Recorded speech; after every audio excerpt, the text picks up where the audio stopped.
ఏపీలో గత కొన్ని రోజులుగా జరుగుతున్న పరిణామాలపై వైసీపీ రాజ్యసభ సభ్యుడు విజయసాయిరెడ్డి స్పందించారు. టీడీపీ పాలన దారుణంగా ఉందని, తమకు వ్యతిరేకంగా ఉన్న వారిని వెతికి మరీ దాడులు చేస్తున్నారని ఆరోపించారు. అమానవీయమైన ఈ సంఘటనలను వీడియో తీసి సోషల్ మీడియాలో పోస్ట్ చేస్తున్నారని వివరించారు.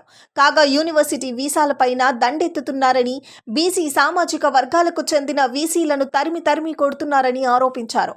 బంగారు ఆంధ్రప్రదేశ్ రాష్ట్రాన్ని ఈ టీడీపీ ఏ విధంగా తగలబెడుతుందో అందరూ గమనించాలని అన్నారు. ఇవాళ రాష్ట్రం ఉన్న దుస్థితిని తలుచుకుంటే కన్నీళ్లు వస్తున్నాయని తెలిపారు. మంగళగిరిలో లోకేష్ మనుషులు మా సోషల్ మీడియా కార్యకర్త రాజ్ కుమార్ పట్ల ఎంత అమానుషంగా ప్రవర్తించారో వీడియోలో చూశాం. ఇలాంటి ఘటనలు రాష్ట్రానికే కాదు, దేశానికే అవమానం.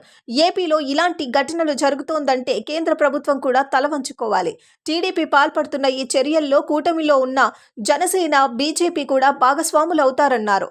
సాక్షి, ఎన్టీవీ, టీవీ9 వంటి మీడియా సంస్థలను కూడా అణిచివేస్తున్నారు. ఎంఎస్ఓల ద్వారా ఆయా ఛానళ్లు ప్రసారం కాకుండా అడ్డుకుంటున్నారు. ఒక్క మాటలో చెప్పాలంటే రాష్ట్రంలో రాజ్యాంగం కుప్పకూలిపోయింది. ఈ వారం 10 రోజుల్లో రాష్ట్రం పలు చోట్ల హింసాత్మక ఘటనలు జరిగాయి. మొత్తం 27 ఘటనలను రాష్ట్రపతి, ప్రధానమంత్రి, జాతీయ మానవ హక్కుల సంఘం దృష్టికి తీసుకెళ్లామని వెల్లడించారు. తెలుగుదేశం పార్టీ గుండాలందరూ కూడా ఈరోజు చేస్తున్నటువంటి అకృత్యాలని మేమందరం కూడా, పార్లమెంటు సభ్యులందరం కూడా ఈ యొక్క కాన్స్టిట్యూషనల్ అథారిటీస్ దృష్టికి, ప్రైమ్ మినిస్టర్ గారి దృష్టికి తీసుకురావడం జరిగింది. ఆంధ్ర రాష్ట్రంలో ప్రజాస్వామ్యం అన్నటువంటిది ప్రమాదంలో పడింది అన్నటువంటి విషయం ఈరోజు ప్రజలందరూ కూడా గుర్తిస్తూ ఉన్నారు. వారం రోజులుగా తెలుగుదేశం పార్టీ చేస్తున్నటువంటి దాడులు, అత్యంత భయానకమైనటువంటి పరిస్థితులు ఆంధ్ర రాష్ట్రంలో నెలకొన్నటువంటి సంగతి ప్రతి ఒక్కరికి కూడా తెలుసు. కానీ దానికి పూర్తి భిన్నంగా వైఎస్ఆర్ కాంగ్రెస్ పార్టీ పైన, కార్యకర్తలపైన, నాయకులపైన చేస్తున్నటువంటి దాడుల్ని, దాన్ని తిరిగి మేమేదో వాళ్లపైన దాడులు చేస్తున్నామన్నటువంటి విధంగా చిత్రీకరిస్తున్నటువంటి ఘనత ఒక్క చంద్రబాబు నాయుడికే దక్కుతుంది. ఈ రకంగా వక్రీకరించేటటువంటి బుద్ధి ఒక్క చంద్రబాబు నాయుడికి, ఆయన పార్టీ నాయకులకి మాత్రమే ఉందన్నటువంటి విషయం అందరూ కూడా గమనిస్తూ ఉన్నారు. ఈరోజు చంద్రబాబు నాయుడు గారి పరిపాలన ఒక ఆటవిక పరిపాలన అన్నటువంటి విషయంగా మనం అభివర్ణించవచ్చు.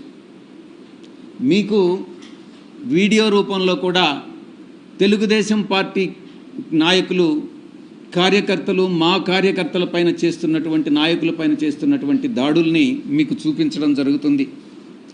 చట్టం లేదు, స్వేచ్ఛ లేదు, న్యాయం లేదు, అన్యాయమే రాజ్యమేలుతుంది. ఈ ప్రమాణ స్వీకారానికి ముందే ఈ రకమైనటువంటి ప్రామాణికాలు సృష్టిస్తున్నారు అని అంటే దీన్ని మీరు అర్థం చేసుకోవచ్చు. చంద్రబాబు నాయుడు పరిపాలన రాబోయేటటువంటి 5 సంవత్సరాల కాలంలో ఎలా ఉంటుంది అన్నటువంటిది. కనీసం ఫిర్యాదు చేస్తామన్నా కూడా, దాడి చేయించుకొని, దాడి జరిగిన తరువాత గాయాలకి గురై ఆ తరువాత కూడా ఫిర్యాదు చేస్తామనంటే అధికారులు భయపడుతున్నటువంటి పరిస్థితి ఫిర్యాదు తీసుకునేదానికి. ఇది చంద్రబాబు నాయుడు పరిపాలన. ఈరోజు రాష్ట్రాన్ని అత్యంత భయానకమైనటువంటి వాతావరణంలో ఈరోజు చంద్రబాబు నాయుడు ప్రమాణ స్వీకారానికి ముందే నెట్టడం జరిగింది. ఇక ఆంధ్ర రాష్ట్రం ఏర్పడిన తరువాత, రాష్ట్రం మొట్టమొదటిగా మద్రాసు రాష్ట్రం నుంచి విడిపోయి ఆంధ్ర రాష్ట్రం ఏర్పడిన తర్వాత ఎన్నో ఎన్నికలు జరిగాయి, ఎన్నో ప్రభుత్వాలు వచ్చాయి, ఎన్నో ప్రభుత్వాలు వెళ్ళాయి. కానీ ఈ విధంగా ఎన్నడూ లేని విధంగా ఎన్నికల తర్వాత హింస చెలరేగడం అన్నటువంటిది ఈ యొక్క చంద్రబాబు నాయుడే నాంది పలికాడు అన్నటువంటి విషయాన్ని నేను మీకు తెలియజేస్తా ఉన్నా.